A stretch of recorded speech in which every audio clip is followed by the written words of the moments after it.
Greetings, Transurfers, and welcome to lesson number 38 called My World Takes Care of Me.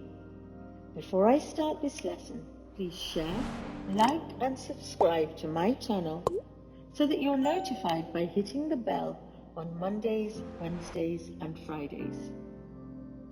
My world takes care of me.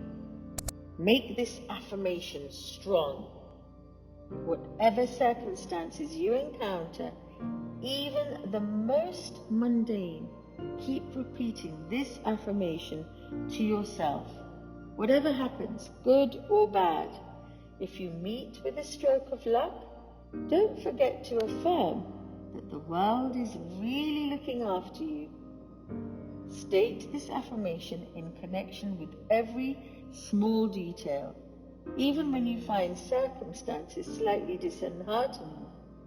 Still affirm that everything is turning out just as it should. Your world knows how to look after you, much better than you do yourself. How you look out into the mirror is how things will be, because the mirror is the reality that you face every day. So change the image that we're looking at in the mirror, but not the reflection in the mirror.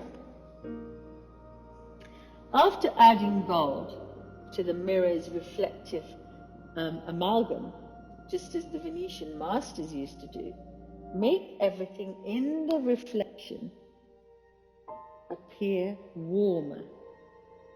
That means acquiring warmer shades. Because the world is a mirror, you can tune into it in the same way by creating your very own amalgam. For example, you could choose my world takes care of me as the dominant idea, take it to be an axiom, deliberately adjust your perception of the world to align with your dominant idea, and then you could see how the mirror responds to you. Despite its simplicity, the amalgam technique is much more powerful than you might expect. If you have the patience to make this technique a habit, after some time, you will literally be amazed as to how much real influence your thoughts are having in your environment. Literally think your way into my world is looking after me. Until next time, bye for now.